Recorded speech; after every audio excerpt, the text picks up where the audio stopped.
When I say, who's the master?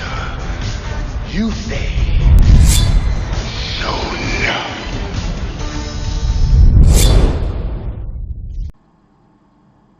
What is up, guys? Showing Up the King here, back with another video. As you can tell from the title of this video, I'm not trolling. I promise. I have legitimate, valid points to make when it comes to Dragon Ball Super. Surprise. So, if you guys haven't known or have ever known that I have actually been a Dragon Ball fan since I was 10, and I'm older than most of you guys, so just let that sink in. I remember watching the original Dragon Ball series on public television, not when it was on Cartoon Network when everybody was watching it. I'm talking about before then, where they only had the first 13 episodes of Dragon Ball and they were playing in rotation month after month after month. That's what I'm talking about on how far back my Dragon Ball goes. But anyway, I wanted to talk about the Tournament of Power and why I feel like it is top 3 Dragon Ball sagas of all time, including original Dragon Ball, Dragon Ball Z, Dragon Ball GT, whatever you want to put it in.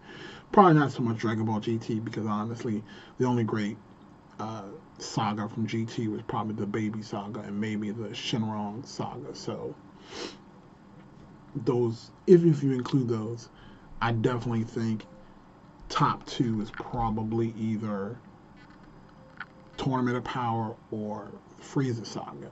And again, there's a reason for that, and I'm going to talk about the different points as well as just give my overall thoughts on Dragon Ball Super in and of itself, and why I enjoyed this finale so much. Because in honesty, you know, I'm going through, I follow a lot of people on YouTube as well, and, you know, I look at their videos. I love the live reactions and things like that.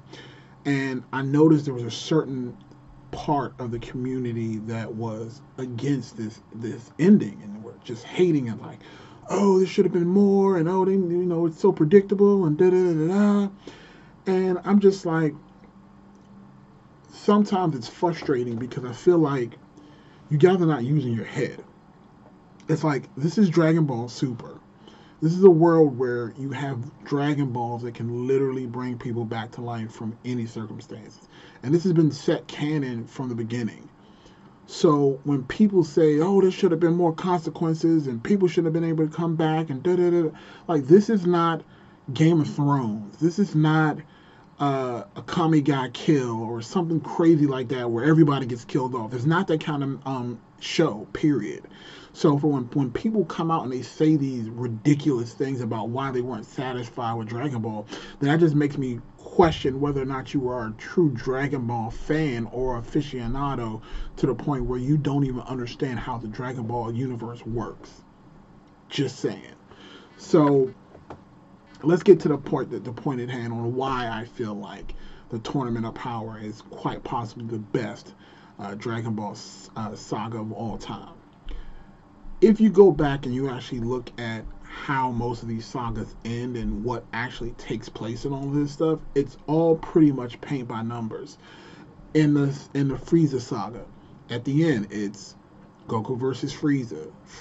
Now, granted, in between there, you got the moments, and that's why I enjoyed the first half of Dragon Ball Z, because I felt like they incorporated the group more. It wasn't just a Goku story, which kind of happened right after the Cell Saga. Because right there, even with the Cell Saga, you know, Goku was still the focal point, but everybody was still getting their shine. To this day, my greatest Dragon Ball Z fight of all time, it doesn't even involve Goku. It was 17 versus Piccolo. By far the best Dragon Ball fight up until this point, I should clarify.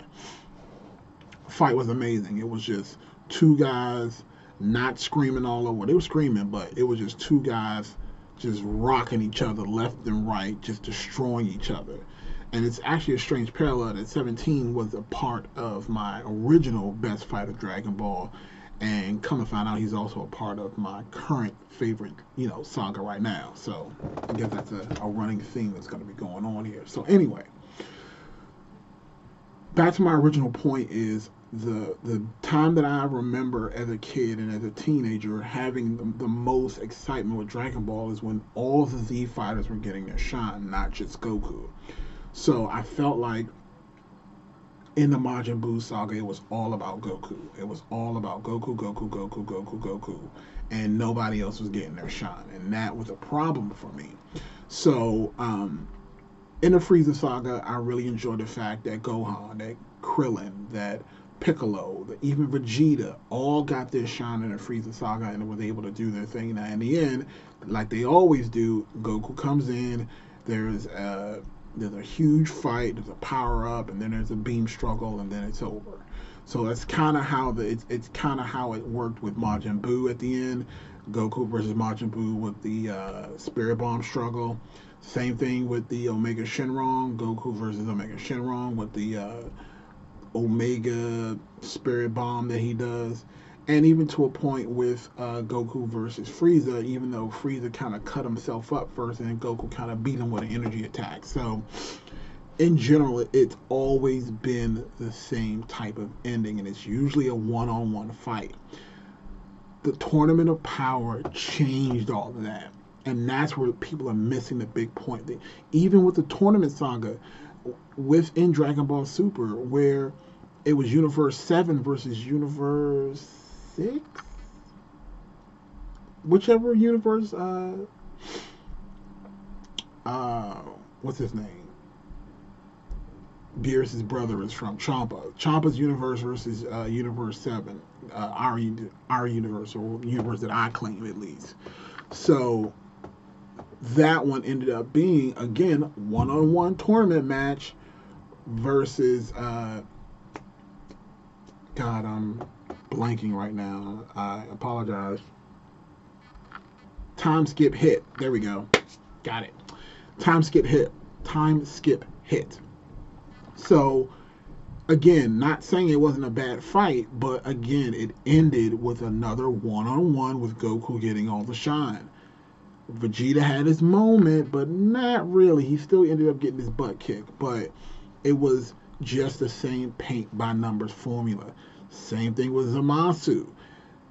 In Dragon Ball Super, Zamasu and Vegeta were the last two to fight against him. Vegeta gets taken out, and then it's just Goku versus Zamasu, and then Zeno comes in and gets rid of Zamasu. So, again, it got a little bit better, but again, it was focused mostly on Goku with everybody else getting a little bit of shine. Just a little bit of shine. Not the case in Tournament of Power. So the Tournament of Power was all these different universes, all these different fighters just trying to survive. And it broke the same trope of another tournament style thing where it's just a one-on-one.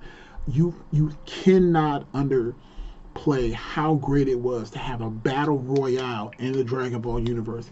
Never been done in the history of Dragon Ball had there ever been like a battle melee tournament style thing going on. And that alone just gives it praise. Now, they could have really dropped the ball on this, too, by having it still end up being a bunch of one-on-ones, in which they did for some point had those kind of moments in there, because, again, but you also had the team aspect, and that is what made it great. So you got the team-ups that you wanted to see. You got Gohan and Piccolo teaming up. You got to see other universes. And, again, they introduced, like, 50-plus new characters in general for Dragon Ball. And, again, some of these guys are fodder, but at the same time, you got a lot of interesting characters from Universe 11 with Toppo, with Jiren, with everybody. It was just an amazing saga. Now, I want to kind of highlight in general people who got their correct amount of shine. Like, I don't know if you guys are familiar with the manga version of Dragon Ball Super, but in the manga, they just started the Tournament of Power, and you can already see the differences between the anime and the manga, whereas Krillin and Tien get eliminated like that.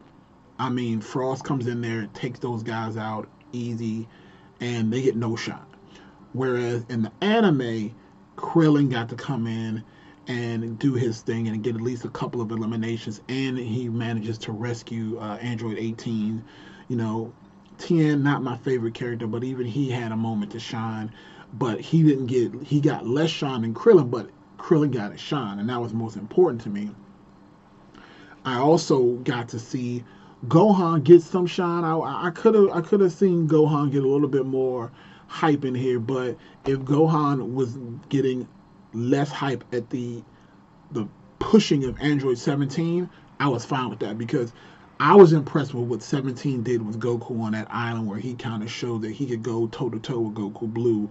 So the fact that 17 ended up being, in my case, the MVP of the entire Tournament of Power is a testament to his strength and his ability to get show in this actual atmosphere. It was amazing.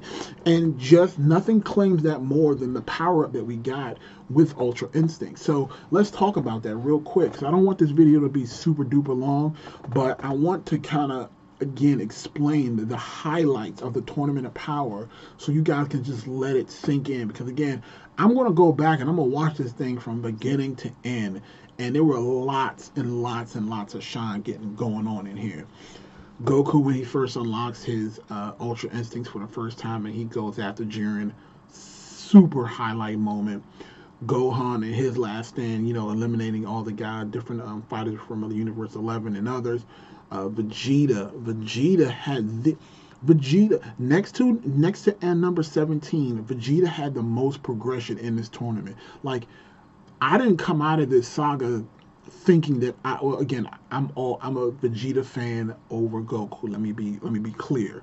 But the fact that I didn't see the fact that I would enjoy Vegeta's character so much more than Goku's is shocking. Like, Vegeta's actually a good dad. Vegeta actually cares about his family. Like, and you can see it. Like, it's a thing with Goku, like, you know, Goku cares about his friends, and then push comes to shove, you better not mess with Chi-Chi or his family or he'll get mad and beat you. But when you actually see Goku interact with his family, he kind of seems like he's just bothered by them. Like, you don't actually see Goku enjoy being around his family. He just always wants to train. Vegeta likes to train as well, but Vegeta's more willing to spend time with Trunks. He loves his kids. Like, you can see that he cares about his family, and he finally is now getting that family power up that Goku used to always get, where when Goku was the good guy and Vegeta was the bad guy. Now that Vegeta has something to fight for, something that he cares about, it's giving him the boost that he needed to get more shine in this series. And by far, him getting his royal blue form was amazing. Like, honestly, other than Goku getting Silverhead full Ultra Instinct, I thought that Vegeta's transformation was more impactful. It was better handled, and it had more action in it than Goku's original Ultra Instinct. And the reason why is because, again, Vegeta is just a different kind of fighter. Like, Vegeta is not that guy that's going to be like, hey, I'm going to give you some of your energy, or I'm going to take it easy on you. You know, Vegeta's that guy, he's going to whoop your ass and not going to think twice about it. And that's why I love Vegeta. So the fact that he went in there and just gave it to Topo like that and was just like, you don't have any honor, and was just like beating Topo around the block, it was amazing. Also, Goku did get his shine. Let's be clear. Goku got his shine, and don't worry, I'm gonna talk about Frieza. We gonna talk about that last 2 to 3 episodes of Dragon Ball Super. But we gonna get there. So, like I was saying, Goku was getting his shine. He unlocked his Ultra Instinct. The Goku versus Kefla, the Goku versus when he was going against them before they fused. All of those fights with the Saiyans were great. I loved how they treated Kale when she went berserk form. We got that. We got fusion. This tournament had everything. Everything. Like, you guys don't understand. This thing had Kamehamehas, Spirit Bombs, fusion, Aniraza fusion, 7. I'm like, you know what? That's what I want to hear. I want to hear anybody comment in the section below. What didn't this tournament have? Like, you tell me what this tournament didn't have that any of these other series had, and it had everything. It had everything. It had real weight. Even though everyone got wished back, you felt that when that first universe got eliminated, everybody was sitting back like, oh shit, they're not even going to wait till the end. They're going to eliminate them on the spot. Like, that's how crazy it was. This tournament was. And again, let's be honest. Let's jump to the end, because like I said, I'm not going to have this run past 20 minutes, but the ending of the Tournament of Power was by far the best, hands down ending that I've seen in any Dragon Ball series. Hands down. And I'm going to tell you why. And it's very simple. Frieza, 17, Goku. I'm not even talking about silver-haired Ultra Instinct Goku whooping the shit out of Jiren, because that was awesome. That was awesome. But what was better was when Goku and Frieza teamed up against Jiren, and it was just a macho, mano-a-mano, fucking just blast out, just fight fest. Like, it was amazing. Like, I've replayed and watched that scene at least 20 times. No lie. At least 20 times. Just that last 5 minutes of the Tournament of Power, I watched, and I get goosebumps. Legit goosebumps every time I watch it. I've watched reactions. Like, it is amazing. And I'm going to tell you why. The problem sometimes with Dragon Ball is that it's all style and no substance. So it's usually Goku powers up and he like does a couple of flashy moves and he throws a big old beam and it's over. And it's like a struggle back and forth and then bow, it's over. Not in the Tournament of Power. Like, guys, I'm watching this in the basement. You know, I'm in the man cave right now. And that scene where it's just like 17 and Frieza just like trying to hold it back, and then Goku's like, ah, and like gets up at the last second to help them. And then when Frieza and Goku make up, and it's just like that scene, like, I'm trying to get you guys, like, I'm legit getting goosebumps just thinking about it. Like, that scene where they push it back and then everything just cracks, and then it's just that pause, and you just see Jiren's face, and he's just like, I'm ready to go. Like, you can see the smile, like the satisfaction in his face. Like, he understands that this is a fight between men and we about to get it in. And he's just like, ah! And then like Goku and Frieza just like, God, and he just like,